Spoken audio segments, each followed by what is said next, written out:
नमस्कार दोस्तों, स्वागत है आप सभी का हमारे YouTube चैनल तत्काल एजुकेशन पे। दोस्तों उम्मीद करते हैं आप सभी बहुत अच्छे होंगे, आपकी तैयारी भी काफ़ी ज़बरदस्त तरीके से चल रही होगी। दोस्तों आज हम आप लोगों के लिए रीजनिंग के 15 अति महत्वपूर्ण प्रश्न के बारे में इस वीडियो में बताएंगे, जो कि SSC, railway, group D, NTPC या किसी स्टेट एग्जाम की तैयारी कर रहे हैं। इस टाइप के प्रश्न हमेशा परीक्षाओं में पूछे जाएंगे। दोस्तों ये पार्ट नंबर कौन से 335 है, पार्ट नंबर 334 नहीं देखें तो आप वीडियो सेक्शन में जाके देख सकते हैं। चलिए दोस्तों पहला प्रश्न देख लेते हैं। दोस्तों पहला प्रश्न है, इसमें देखिए अंग्रेजी वर्णमाला के क्रम में आधार पर दी गई श्रृंखला में प्रश्न चिन्ह का स्थान पर क्या आना चाहिए। देखिए यहाँ पर सबसे पहले प्रश्न समझिए से बोल करें। यहाँ पर आपको एक श्रृंखला दी है, इन श्रृंखला में बताना है कि इस प्रश्नार्थक चिन्ह पर इन चार ऑप्शन में से कौन सा अक्षर यहाँ पर भरा जाएगा। देखिए तो यहाँ पर सबसे पहले ध्यान से देखते हैं कि श्रृंखला किस प्रकार से चल रहा है। ठीक है, देखिए यहाँ पर क्या है, यहाँ पर एक्स डी हो रहा है, फिर यहाँ पर बी बी क्यू हो रहा है, फिर यहाँ पर एफ जेड एस हो रहा है, फिर यहाँ पर जे एक्स ई हो रहा है, और ये अगला संख्या इस प्रश्नार्थक चिन्ह पर अगला अक्षर को ज्ञात करना है। देखिए यहाँ पर क्या करेगा, अगर मान लीजिए इसको ऐसे बनाएंगे तो क्या होगा, थोड़ा सा अच्छा नहीं बन पाएगा। ठीक है, क्या करते हैं आसान बनाने के लिए इसको क्या करते हैं, इसको देखिए यहाँ पर आसान बनाने के लिए इसको क्या करेंगे, थोड़ा सा इसको अलग अलग रखेंगे। ठीक है, अब जैसे देखिए यहाँ पर क्या दिख रहे हैं, एक्स दिख रहा है। ठीक है, एक्स हो गया। ठीक है, उसके बाद में यहाँ पर डी हो गया, फिर उसके बाद में क्या दिख रहा है, यहाँ पर ओ दिख रहा है। ठीक है, ओ हो गया। अब देखिए एक्स ले क्या लिख रहा है, फिर इसको अलग रखेंगे। यहाँ पर क्या लिख रहे हैं, बी लिख रहा है, यहाँ पर भी बी हो गया, फिर यहाँ पर आपको क्यू हो गया। ठीक है, अब फिर इसको भी अलग रखेंगे। यहाँ पर एफ दिख रहा है, यहाँ पर एफ हो गया है, फिर यहाँ पर आपको जेड हो जाएगा, फिर यहाँ पर एस हो गया है, फिर इसको भी अलग रखेंगे। देखिए यहाँ पर जे दिख रहा है, फिर एक्स दिख रहा है, फिर इसके बाद में यू दिख रहा है। ठीक है, अब अगला अक्षर को ज्ञात करना है। देखिए अगर इस तरह से बनाएंगे ना तो हमको सबसे आसान तरीका यानी सबसे कम समय में बन जाएगा। देखिए एक्स में क्या लिख रहे हैं, बी लिख रहे हैं, यानी एक्स में क्या करते हैं, 4 को जोड़ देंगे, कितना आ जाएगा, बी आ जाएगा। और बी से क्या लिख रहे हैं, एफ लिख रहे हैं, बी में भी क्या करते हैं, ये 4 को जोड़ देंगे, एफ आ जाएगा। और एफ से क्या लिख रहे हैं, जे लिख रहे हैं, एफ में भी यहाँ पर 4 को जोड़ देंगे, यानी कितना आएगा, जे आ जाएगा। तो जे में भी क्या करते हैं, 4 को जोड़ देंगे, तब जे में यहाँ पर 4 को जोड़ देंगे तो कितना आ गया, ये आपको यहाँ पर आपको एन आ जाएगा। ठीक है, उसी प्रकार से देखिए यहाँ पर आपको डी, डी से क्या लिख रहे हैं, बी लिख रहे हैं, तो डी में क्या करते हैं, 2 को माइनस करेंगे, जब डी में 2 माइनस करेंगे बी आ जाएगा। और बी से क्या लिख रहे हैं, जेड लिख रहे हैं, तो बी में भी 2 को माइनस करेंगे, जेड आ जाएगा। और जेड ले क्या लिख रहे हैं, एक्स लिख रहे हैं, यानी जेड में भी यहाँ 2 माइनस करेंगे, एक्स आ जाएगा। तो एक्स में भी क्या करते हैं, 2 को माइनस करेंगे, जब एक्स में भी 2 को माइनस कर लेंगे तो यहाँ पर कितना आ जाएगा, ये भी आ जाएगा। ठीक है, भी आ गया। उसी प्रकार से देखिए डी, ओ से क्या लिख रहे हैं, क्यू लिख रहे हैं, यानी ओ में यहाँ पर 2 को जोड़ देंगे, क्यू आ जाएगा। और क्यू से क्या लिख रहे हैं, एक्स लिख रहे हैं, यानी क्यू में भी 2 को जोड़ देंगे, एस आ जाएगा। और एस ले क्या लिख रहे हैं, यू लिख रहे हैं, एस में भी यहाँ पर 2 को जोड़ देंगे, कितना आ जाएगा, यू आ जाएगा। तो यू में भी क्या करते हैं, 2 को जोड़ते हैं, जब यू में 2 को जोड़ देंगे तो यहाँ पर कितना आ जाएगा, ये डब्ल्यू आ जाएगा। यानी अगला अक्षर कौन सा ज्ञात हो पाएगा। देखिए यहाँ पर आपको क्या लिख रहे हैं, एन लिख रहे हैं, बी लिख रहे हैं और डब्ल्यू लिख रहे हैं। एन और भी डब्ल्यू को देखते हैं किस ऑप्शन में दिख रहा है, यानी एन भी डब्ल्यू ऑप्शन नंबर सी में दिख रहा है। ऑप्शन नंबर सी आपका सही हो जाएगा। दोस्तों मैं उम्मीद करता हूं इस प्रश्न को भी आप अच्छे तरह से समझ पाओगे। नेक्स्ट प्रश्न देख लेते हैं। दोस्तों दूसरा प्रश्न है, इसमें देखिए नीचे दिए गए विकल्पों में से संबंधित संख्या को चुनिए। देखिए नीचे यहाँ पर आपको एक संबंधित संख्या दी है, यानी 8 जो है ना, यहाँ पर देखिए 24 जो है 8 से समित है, उसी प्रकार से 60 जो है ना इस प्रश्नार्थक के चिन्ह पर इन 4 ऑप्शन में से किसे समित होगा। देखिए तो यहाँ पर सबसे पहले ध्यान से देखते हैं, यहाँ पर क्या दिख रहा है, 8, यानी यहाँ पर 24 लेकर हो रहा है, 8 हो रहा है। तो 24 लेकर 8 कैसे हो रहा है, देखिए तो यहाँ पर 24 में क्या करते हैं, 3 से भाग करेंगे और 3 के 24 होते हैं, यानी 24 में जब 3 से भाग कर देंगे कितना देगा, 8 आ जाएगा। उसी प्रकार से यहाँ पर आपको 60 दिख रहा है, 60 में भी 3 से भाग करेंगे। ठीक है, जब 60 में 3 से भाग करेंगे तो 20 23 60 होता है, कितना आ गया, 20 आ गया। यानी इस प्रश्नार्थक चिन्ह पर कौन सा संख्या भर जाएगा, 20 हो जाएगा। तो 20 को देखते हैं किस ऑप्शन में दिख रहा है, ऑप्शन नंबर देखिए सी में दिख रहा है, यानी ऑप्शन नंबर सी आपका सही हो जाएगा। दोस्तों मैं उम्मीद करता हूँ इस प्रश्न को भी आप अच्छी तरह से समझ पाओगे। नेक्स्ट प्रश्न देख लेते हैं। दोस्तों तीसरा प्रश्न है, इसमें देखिए निम्नलिखित आकृति में त्रिभुजों की संख्या ज्ञात करें। देखिए नीचे यहाँ पर आपको एक आकृति दी है, इन आकृति में बताना है कि इस आकृति में कितने त्रिभुजों की संख्या दिख रही है। देखिए तो यहाँ पर क्या करेगा, वीडियो को रोक कर खुद अपने आप से बनाने का कोशिश करेगा और 15 प्रश्न में से आपने कितने प्रश्न सही किए वीडियो को लास्ट में कमेंट में जरूर बताइएगा। और इस चैनल में पहली बार आए तो चैनल को सब्सक्राइब कर बेल आइकन घंटी को प्रेस जरूर कर लीजिए, क्योंकि सबसे पहले इस तरह क्लास आपको मिलता रहे। देखिए तो यहाँ पर सबसे पहले ध्यान से देखते हैं, जो ये आकृति है ना, इस आकृति में टोटल कितने त्रिभुजों की संख्या दिख रही है। देखिए तो यहाँ पर क्या दिख रहा है, 1 हो गया, ये 2 दिख रहा है, ये 3 दिख रहा है, ये 4 दिख रहा है और एक ही बड़ा वाला। ठीक है, एक ही बड़ा वाला दिख रहा है, कितना क्या, यहाँ पर आपको 6 दिख रहा है। ठीक है, 6 दिख रहा है। 6 के बाद में देखिए एक इसको यहाँ से दिख रहा है। ठीक है, 6 कितना दिख रहा है, सॉरी यहाँ पर कितना दिख रहा है, 5 को दिख रहा है ना। देखिए 1 2 3 4, ये वाला क्या आ गया, ये वाला 5 आ गया। ठीक है, देखिए इसको रखेंगे, ये क्या दिख रहा है 5 हो गया, इसको रखिए 5 हो गया, और ये वाला बड़ा वाला को क्या आ गया 6 आ गया। यानी इस आकृति में और कहीं त्रिभुज बन रहा है, नहीं बन रहा है। यानी इस आकृति में टोटल कितने त्रिभुजों की संख्या दिख रही है, 6 को दिख रहा है। तो 6 को देखते हैं किस ऑप्शन में दिख रहा है। ऑप्शन नंबर यहाँ पर सी में दिख रहा है। ऑप्शन नंबर सी आपका सही हो जाएगा। दोस्तों मैं उम्मीद करता हूँ इस प्रश्न को भी आप अच्छे तरह से समझ पाओगे। नेक्स्ट प्रश्न देख लेते हैं।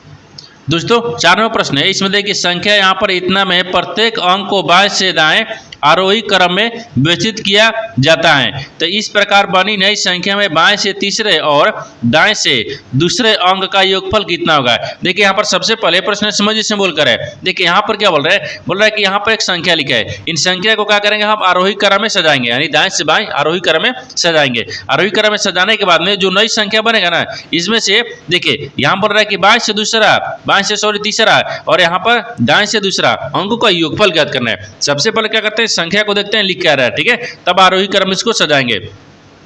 यहाँ पर क्या दिख रहा है, देखिए यहाँ पर आपको क्या दिख रहा है 69 14 दिख रहा है। ठीक है, तो यहाँ पर क्या लिखेंगे 69 14 को रखते हैं। यहाँ पर दिख रहा है 69, फिर यहाँ पर आपको 14 दिख रहा है, फिर यहाँ पर 78 लिख रहा है और 32 लिख रहा है।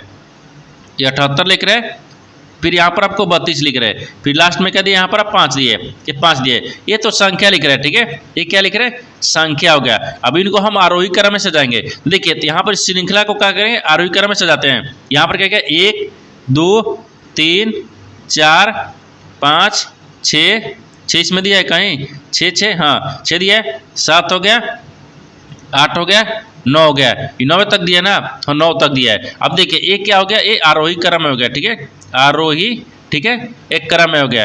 ये क्या दिख रहा है आरोही क्रम में हो गया। अब आपसे बोला क्या है कि देखिए यहाँ पर संख्या में प्रत्येक अंक को बाएं से दाएं आरोही क्रम में विभाजित किया जाता है। तो विभाजित कर दिए। अब बोल रहा है कि इस प्रकार बनी नई संख्या में, ये क्या बन गया, ये नई संख्या बन गया। ठीक है ना, ये नई संख्या बन गया। ठीक है, जब ये नई संख्या बन गया तो बोल रहा है कि बाएं से तीसरा है। तो देखिए यहाँ पर क्या होता है, ये बाएं होता है। ठीक है ना, इधर क्या होता है ये दाहिने होता है। तो अब बोल रहा है कि बाएं से तीसरा है, तो बाएं से तीसरा यहाँ पर 3 दिख रहा है। ठीक है, और आगे बोल रहा है कि दाहिने से दूसरा है, तो दाहिने से दूसरा क्या दिख रहा है 8 दिख रहा है। अंक का योगफल कितना हो गया, देखिए यहाँ पर 3 हो गया और प्लस यहाँ पर 8 हो गया। इन दोनों का आपस में जोड़ेंगे तो कितना गया, यानी 8 3 11 गया, यानी इसका योगफल कितना गया 11 आ जाएगा। 11 को देखते हैं किस ऑप्शन में दिख रहा है, यानी ऑप्शन नंबर ए में दिख रहा है। ऑप्शन नंबर ए आपका सही हो जाएगा। दोस्तों मैं उम्मीद करता हूँ इस प्रश्न को भी आप अच्छी तरह से समझ पाओगे। नेक्स्ट प्रश्न देख लेते हैं। दोस्तों 5वां प्रश्न है, इसमें देखिए उस विकल्प को चुने जो निम्नलिखित चित्र में से एक अनुपस्थित संख्या देता है। देखिए यहाँ पर सबसे पहले प्रश्न समझिए से बोल कर है। यहाँ बोल रहा है कि एक आकृति दिया है, इन आकृति में बताना क्या है कि इस प्रश्नार्थ के चिन्ह पर इन 4 ऑप्शन में से कौन सी संख्या यहाँ पर भरा जाएगा। देखिए तो यहाँ पर सबसे पहले ध्यान से देखिए, जो आपको ये आकृति है ना, ये आकृति का जो आपको चल रहा है वो किस प्रकार से चल रहा है। ठीक है, जैसे देखिए यहाँ पर आपको क्या दिख रहा है, देखिए किधर से देखेंगे, मान लीजिए यहाँ पर आपको इधर से देखिए, इधर से ज्ञात करेंगे या तो इधर से ज्ञात करेंगे। तो आकृति को ध्यान से देखने के बाद में हमको क्या दिख रहा है, हमको यही दिख रहा है कि देखिए यहाँ से चलते हैं। जैसे मान लीजिए यहाँ पर 2 से चलते हैं, अगर 2 से मान लीजिए इधर चलेंगे, देखिए इसको इधर कर रहा है ना। ठीक है, यहाँ से इधर को ज्ञात करेंगे और इससे हम ज्ञात कर सकते हैं। जैसे देखिए यहाँ पर क्या दिख रहा है 2 दिख रहा है। ठीक है, 2 दिख रहा है, 2 दिख रहा है ना, तो 2 का क्या कर देंगे स्क्वायर करेंगे। जब 2 का स्क्वायर करेंगे तो यहाँ पर देखिए 4 आ गया। ठीक है, अब उसी प्रकार से देखिए यहाँ पर 8 दिख रहा है, 8 का भी देखिए स्क्वायर करेंगे तो 64 आ गया है। ठीक है, 8 का भी स्क्वायर करेंगे 64 आ गया है। और तो उसी प्रकार से क्या करते हैं 1 का भी स्क्वायर कर देंगे। जिससे 1 का स्क्वायर करेंगे कितना आ गया, 1 ही आएगा। 1 का स्क्वायर करेंगे तो 1 क्या आएगा। ठीक है, अब देखिए यहाँ पर 5 दिख रहे हैं, 5 का भी क्या करेंगे स्क्वायर कर देंगे, 5 का भी स्क्वायर करेंगे तब 25 आ गया। यानी इसका मतलब कि यहाँ पर 2 का स्क्वायर करेंगे, 8 का स्क्वायर करेंगे, 1 का स्क्वायर करेंगे और यहाँ पर 5 का स्क्वायर करेंगे, तब 1 का स्क्वायर करने पर कितना गया 1 आ जाएगा। यानी इस प्रश्नार्थक चिन्ह पर कौन सा संख्या भरा जाएगा, तो 1 भरा जाएगा। 1 को देखते हैं किस ऑप्शन में दिख रहा है, यानी ऑप्शन नंबर ए में दिख रहा है। ऑप्शन नंबर ए आपका सही हो जाएगा। दोस्तों मैं उम्मीद करता हूँ इस प्रश्न को भी आप अच्छी तरह से समझ पाओगे। नेक्स्ट प्रश्न देख लेते हैं। दोस्तों 6वां प्रश्न है, इसमें देखिए 22 फरवरी 2002 को शुक्रवार था, तो 15 मार्च 2008 को सप्ताह का कौन सा दिन था। देखिए यहाँ पर सबसे पहले प्रश्न समझिए से बोल करें। यहाँ पर क्या बोल रहा है कि 22 फरवरी 2002 को क्या है शुक्रवार था, तो 15 मार्च 2008 को बताना है ना कि सप्ताह में यानी कौन सा दिन था। देखिए तो सबसे पहले इसमें ध्यान से देखिए, ये क्या बोल रहा है 22 फरवरी बोल रहा है। ठीक है, यानी 22 क्या है फरवरी दिया है, तो यहाँ पर फरवरी लिखते हैं। 22 फरवरी कब दिया है? ये 2002 दिया है, ठीक है, ये 2002 को रखते हैं। आगे क्या बोल रहा है? 15 मार्च बोल रहा है, यानी 15 मार्च, ठीक है, यानी 15 मार्च दिया है। 15 मार्च से कितना बोल रहा है? 2008 को बोल रहा है, ठीक है, 2008 को बताना है कौन सा दिन था। अब देखिए इनको बताने के लिए क्या करेंगे, देखिए तो 2002 से और 2008 हो रहा है, तो कितने साल का अंतर इसमें दिख रहा है? 6 साल का अंतर दिख रहा है। और प्लस में लीप वर्ष कितना गया? 2 लीप वर्ष हो गया, ठीक है, ठीक है। 2 क्या दिख रहा है? ये लीप ईयर्स है, ये 2 क्या दिख रहा है? लीप ईयर, यानी लीप वर्ष, ये 2 का लिखे हैं, देखिए लीप वर्ष हो गया। देखिए यहाँ पर आपको इसमें तो अंतर दिख रहा है, यानी 2 से 8 के बीच में कितने, यानी 6 साल का अंतर है। अब लेकिन एक जोड़े हैं क्या? ये लीप ईयर्स है, ठीक है, लीप ईयर्स है। अब इनको जोड़ेंगे, लीप ईयर हो गया। अब इनको जोड़ते हैं, अब जोड़ने के बाद में कितना क्या, देखिए यहाँ पर 6 दिख रहा है, 6 को तो ठीक है। अब प्लस में क्या करेंगे? 1 करेंगे, ठीक, प्लस में भी 1 करेंगे, ये 1 आपको प्लस में किया है, ठीक है ना, ठीक है। अब आगे देखिए, आगे फिर क्या करते हैं? फिर प्लस में क्या करेंगे? 6 करेंगे, क्योंकि 6 फरवरी दिया है, यानी 22 में 6 को जोड़ेंगे तो कितना क्या है? ये कितना क्या है? 6 2 8 है, 28 है क्या ना, 28 के महीने क्या होता है? ये फरवरी दिख रहा है, फरवरी, ये क्या दिख रहा है? फरवरी हो गया, ठीक है, ये फरवरी हो गया। फिर इसमें क्या करते हैं? 15 जोड़ेंगे। 15 किस लिए जोड़ेंगे? क्योंकि यहाँ पर 15 मार्च दिया है, इसलिए 15 को इसमें जोड़ लेते हैं, ठीक है। तो यहाँ पर क्या रखते हैं? ये मार्च भी रख लेते हैं, ठीक है, ये मार्च हो गया, ठीक है, 15 मार्च हो गया। अब इन दोनों सबको जोड़ने के बाद में 7 से भाग करेंगे, क्योंकि एक सप्ताह में कितने दिन होते हैं? 7 दिन होते हैं। अभी देखिए इन सबको जोड़ेंगे, जोड़ने के बाद में कितना आ गया? 29 आ गया, और 29 में 7 से भाग करेंगे, देखिए 7 चौक 28 होता है, यानी 7 चौक 28, 4 मर्थ में कर दिए, 7 चौक 28, बच्चा कितना? शेषफल 1 बच गया, ठीक है, यानी शेष कितना बचाया? तो शेष आपको यहाँ पर 1 बच गया। जब शेष 1 बच गया तो बोल क्या रहा था, यानी देखिए 22 फरवरी 2002 को में क्या हो रहा है? शुक्रवार था, और यहाँ पर आपको 15 मार्च 2008 को बताना था सप्ताह कौन था। तो जब 1 आपको क्या आ गया? शेषफल आ गया ना, 1 क्या आ गया? शेषफल आ गया। जब 1 शेषफल आ गया ना, यानी इसको माइनस कर देंगे, क्या करेंगे? शेषफल को 1 को यहाँ पर क्या करेंगे? यहाँ पर शेषफल एक बार क्या करते हैं? जोड़ते हैं ना, यहाँ पर क्या करेंगे? जोड़ लेंगे, यहाँ पर जोड़ेंगे। जैसे देखिए शुक्रवार में क्या करेंगे? 1 को जोड़ देंगे, जब शुक्रवार में 1 को जोड़ देंगे तो कितना आ जाएगा? शनिवार आ गया, कितना का? शनिवार। तो यहाँ पर क्या आ जाएगा? यहाँ पर भी, यहाँ पर लिख लेते हैं या छोड़ दे। हाँ देखिए यहाँ पर समझिए ना, ये अगर इस शुक्रवार में क्या करेंगे? 1 दिन जोड़ देंगे, तो जोड़ेंगे तो कितना क्या? शनिवार आ गया। तो शनिवार देखिए ऑप्शन नंबर किस में दिख रहा है? डी में दिख रहा है, यानी ऑप्शन नंबर डी आपका सही हो जाएगा। दोस्तों मैं उम्मीद करता हूँ इस प्रश्न को भी आप अच्छे तरह से समझ पाओगे। नेक्स्ट प्रश्न देख लेते हैं। दोस्तों 7वां प्रश्न है, इसमें देखिए नीचे दिए गए विकल्पों में से संबंधित शब्द को चुनिए। देखिए नीचे यहाँ पर आपको एक संबंधित शब्द दिया है, यानी दयालु जो है यहाँ पर क्रूर से समेत है। ठीक उसी प्रकार से बताना है कि लंबा जो है इस प्रश्नार्थ के चिन्ह पर इन 4 ऑप्शन में से किसे समेत होगा। देखिए तो यहाँ पर सबसे पहले ध्यान से देखते हैं, यहाँ पर आपको दयालु जो है वो क्रूर से कैसे समेत है, उसी प्रकार से लंबा को रखेंगे। देखिए दयालु क्रूर से, यानी दयालु का विपरीत क्या होता है?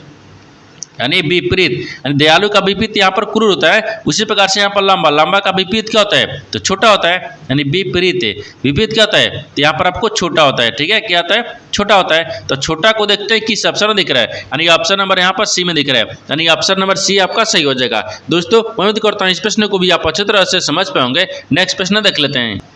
दोस्तों 8 नंबर प्रश्न है, इसमें देखिए एक पासे के 3 अलग अलग स्थितियां दर्शाई गई हैं, यानी त्रिभुज के विपरीत फलक पर आने वाली पैटर्न का चयन कीजिए। देखिए यहाँ पर सबसे पहले प्रश्न समझ जिसमें बोल कर है, यहाँ पर क्या बोल रहा है कि देखिए एक ही पासे के यहाँ पर आपको 3 स्थितियों को दर्शाया गया है, जिसमें पूछ क्या रहा है कि देखिए त्रिभुज के विपरीत फलक पर आने वाला पैटर्न को यानी चयन करना है, यानी बताना क्या है कि त्रिभुज के विपरीत बताना है कौन सा आपको चित्र होगा। देखिए यहाँ पर सबसे पहले क्या देखते हैं, यानी इसमें सबसे पहले देखेंगे ना कि एक ही पासे के जब 3 स्थितियां दिया है, जिसमें 2 स्थितियां में क्या करेंगे? 2 फलक एक समान दिखेगा, तो दूसरा एक दूसरे का विपरीत होता है। जैसे देखिए यहाँ पर तीनों में से क्या करेंगे ना, 2 फलक यानी 2 स्थितियां में जब 2 फलक एक समान होगा तो तीसरा एक दूसरे का विपरीत होता है। जैसे ध्यान से देखिए यहाँ पर आपको क्या दिख रहा है, यानी ये आपको क्या दिख रहा है? कॉमन दिख रहा है, इसमें भी आपको कॉमन दिख रहा है, यानी दोनों स्थितियां 2 फलक एक समान दिख रहे हैं। 2 स्थितियां में जब 2 फलक एक समान दिख रहा है तो तीसरा एक दूसरे का विपरीत होता है। तो त्रिभुज का विपरीत क्या हो गया?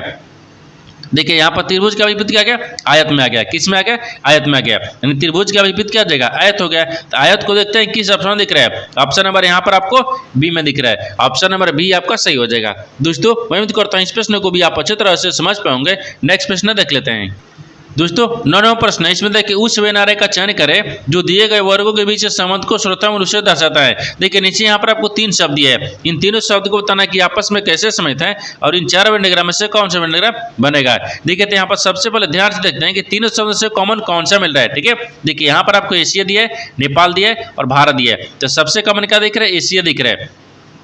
तो सबसे कॉमन क्या रखते हैं? एशिया को रखते हैं। ठीक है, ए यहाँ पर ए सी, ठीक है ना, एशिया हो गया। ठीक है, एशिया दिख रहा है। सबसे कॉमन क्या दिख रहा है? एशिया। एशिया के अंदर में नेपाल भी आता है और एशिया के अंदर में ही भारत आता है। तो यहाँ पर क्या रखते हैं?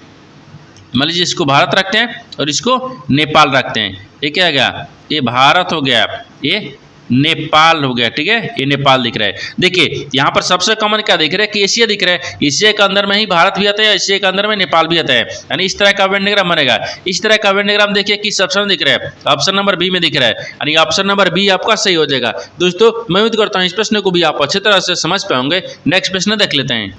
दोस्तों 10वां प्रश्न है, इसमें देखिए एक आदमी 30 मीटर दक्षिण की ओर चलता है, फिर अपने दाईं ओर मुड़कर वह 30 मीटर चलता है, फिर वह अपनी बाईं ओर मुड़कर वह 20 मीटर चलता है, फिर से वह अपनी बाईं ओर मुड़कर 30 मीटर चलता है। वह अपने शुरुआती बिंदु से कितनी दूरी पर है? देखिए यहाँ पर सबसे पहले प्रश्न समझ जिसे बोल कर है। देखिए यहाँ पर क्या बोल रहा है कि एक आदमी 30 मीटर दक्षिण की ओर चलता है। तो सबसे पहले एक डायग्राम को बनाएंगे। यहाँ पर एक डायग्राम होता है। ठीक है, ये क्या होता है? पूर्व होता है, यहाँ पर आपको पश्चिम होता है, ऊपर में क्या होता है? उत्तर होता है, नीचे में क्या होता है? दक्षिण होता है। ठीक है, बोल क्या रहा है कि देखिए एक आदमी 30 मीटर दक्षिण की ओर चलता है।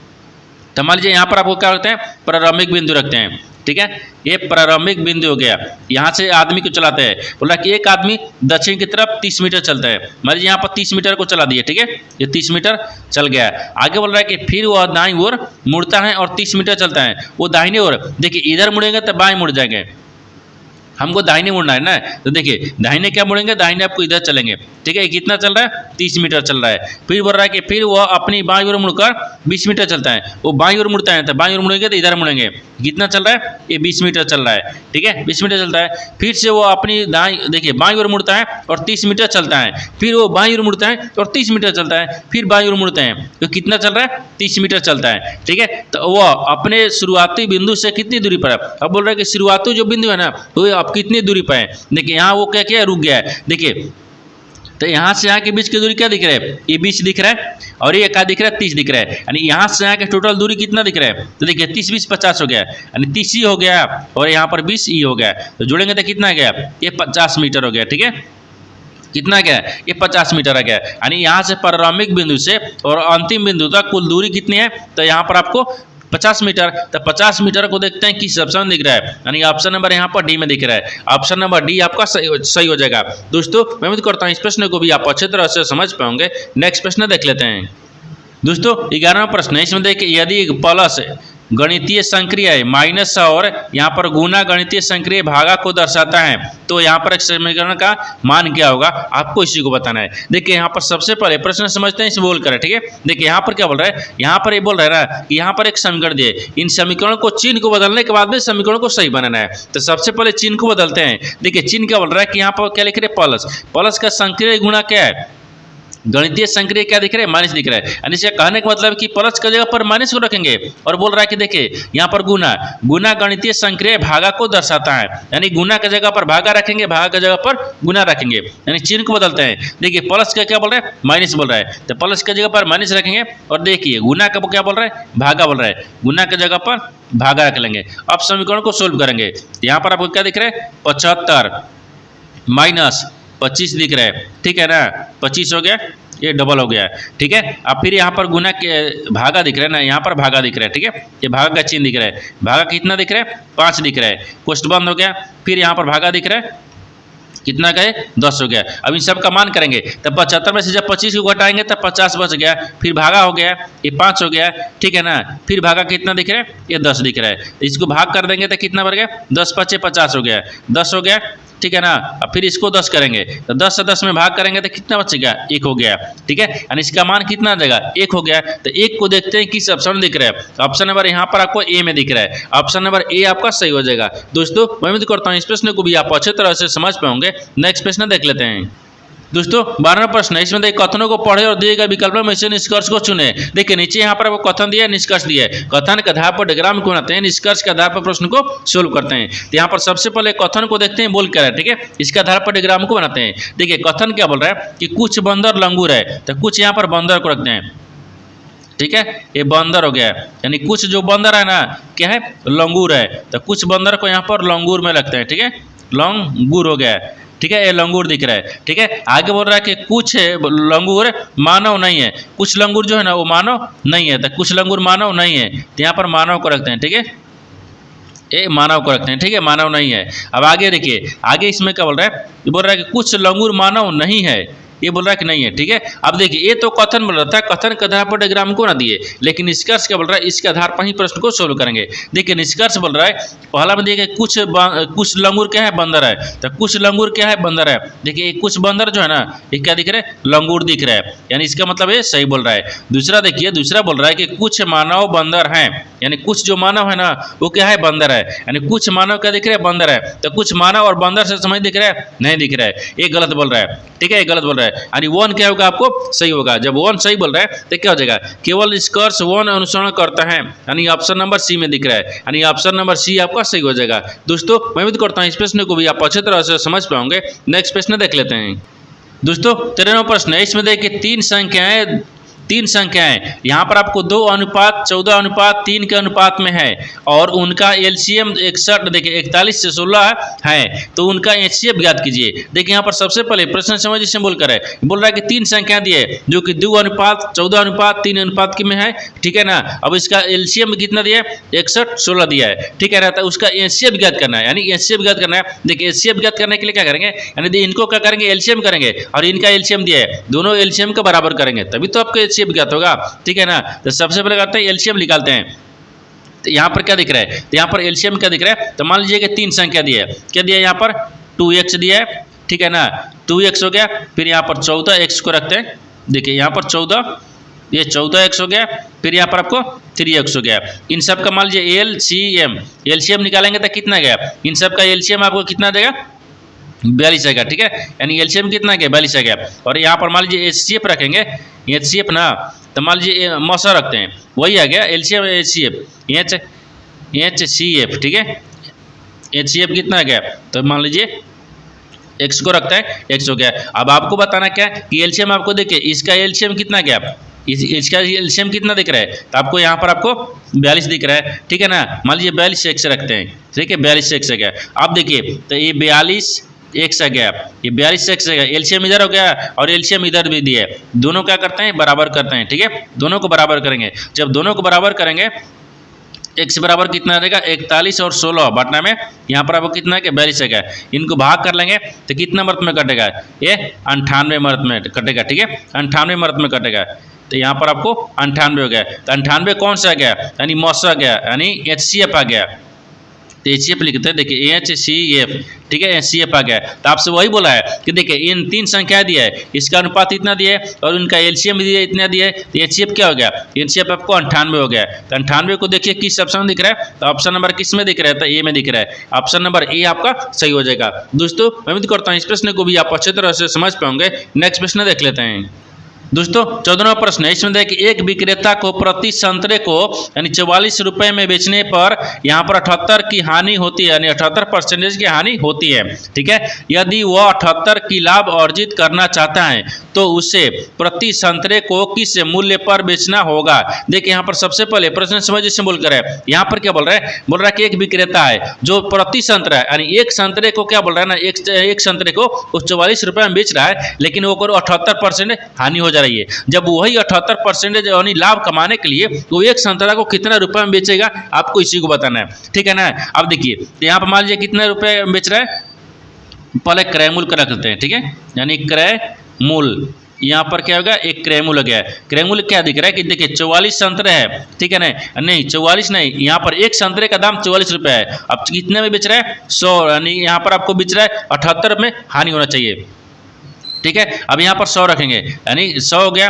फिर बाटा में क्या दिख रहा है, यहाँ पर 100 दिख रहा है, बाटा में आपको 22 हो जाएगा ना, यहाँ पर आपको 22 दिख रहा है, ठीक है, देखिए 22 दिख रहा है। 22 कैसे आ गया, यहाँ पर 22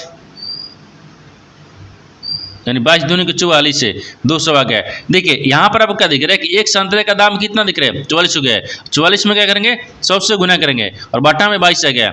यहाँ पर बटा में 22, ठीक है ना। हाँ यहाँ पर देखिए, ठीक है। अब देखिए यहाँ पर 78 देना, 78 में से यहाँ पर 100 में से 78 को माइनस करेंगे तो 22 से ना बचेगा।